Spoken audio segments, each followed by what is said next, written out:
लायक आज भी नहीं है। तो चलिए इस किले के बारे में जानते हैं, जो कि स्थित है अरावली चोटी की पर्वतमाला पे। तो मैं निकला अपने घर से सरिस्का की तरफ, जो कि मेरे घर से 40 किलोमीटर पड़ा। सरिस्का का बोर्ड दिखते ही लगा कि जैसे एक किला आ गया, लेकिन अभी भी ये 25 किलोमीटर की डिस्टेंस पर था और रोड मानो ऐसा कि आप थक जाएंगे लेकिन रोड खत्म नहीं हुआ। इस 25 किलोमीटर डिस्टेंस को हमें खत्म करने में लग गए थे पूरे 1.5 घंटे। फाइनली हमें कांकवाड़ी फोर्ट का दरवाजा दिखाई दिया, जहां से अभी भी ये 5-6 किलोमीटर की डिस्टेंस पर रह जाता है। थोड़ा आगे चले और हमें दिखाई दिया कांकवाड़ी फोर्ट। देखने पर ऐसा लग रहा था कि मानो सामने, लेकिन अभी 2 किलोमीटर का चक्कर लगा के इस पर जाना बाकी था। फिर हमने उस रास्ते को अपनाया जहां से कभी राजा जय सिंह औरंगजेब गए होंगे, और हम पहुंच गए इस कांकवाड़ी किले के मेन दरवाजे पर।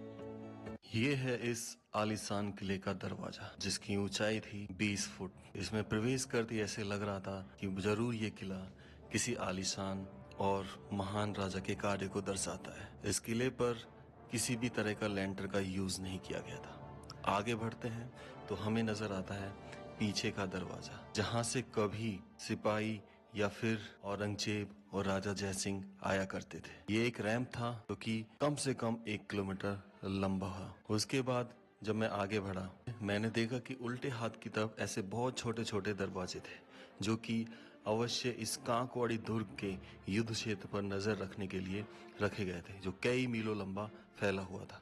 अब समय आ गया था इस किले में प्रवेश करने का। इस किले के बड़े दरवाजे में से था एक छोटा दरवाजा, शायद आपको सेंट्रल जेल के याद आ जाए। जो हमने प्रवेश किया तो हम पहुंचे बैठक में, जो कि किसी भी मेहमान की मेहमान नवाजी के लिए एक बैठक हुआ करती थी इस किले की। उसके बाद हम इस दुर्ग के उल्टे हाथ की तरफ गए, जहां पर थी एक सुरंग। झाड़ियों में से निकलते हम उस सुरंग की तरफ पहुंचे, लेकिन हमें वहां अजीब अजीब जानवरों की आवाजें आने लगी, इसलिए हिम्मत भी नहीं हो पाई, क्योंकि इस पूरे दुर्ग में मैं और मेरा कैमरामैन अकेले था। फिर हम वहीं से वापस लौट गए। उसके बाद सीधे हाथ की तरफ गए तो हमें दिखाई दिया पहला टाका, पहला कुंड, जिसमें पानी अभी भी तक था, यानी कि यहाँ पर पानी का लेवल बहुत था। अब इस कुले की ऊंचाई पर जाने का समय आ गया था, तो हम पहुंचे पहली मंजिल पर, जहां पे हमें दिखाई दिया एक भूल भुलैया।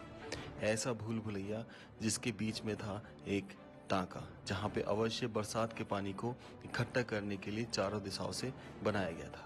इस भूल भुलैये में समझ में आ गया था कि इसमें किसी में भी एक में पानी दोगे तो सारा पानी आपका कुंड में चला जाएगा। फिर ऊपर चढ़ने के बाद हमें बुर्ज में से नजर आया कि किस तरीके से उन्होंने नजर रखने के लिए छोटे छोटे छिद्र का निर्माण किया। एक छिद्र में तो अपना पूरा सर आ जाता था और नीचे से वो होता था छोटा, ताकि आपको कोई ना देख सके, आप सबको देख सके। फिर हम पहुंचे इस महल, इस दुर्ग के राजा रानी के विश्राम घर में, जहां पर ये संगमरमर के पत्थर से बने हुए थे। और यहाँ पर कलाकृति थी 350 साल पुरानी, जो कि सब्जी के फलों के रंग से ग्रीन कलर और मेहंदी रंग का यूज किया गया था। ज्यादातर हरे रंग का यूज किया गया था इस महल पर कला को उकेरने के लिए। इसमें ऐसे जब हम घूम रहे थे तो ऐसा लग रहा था कि शायद हम यहाँ के राजा हो।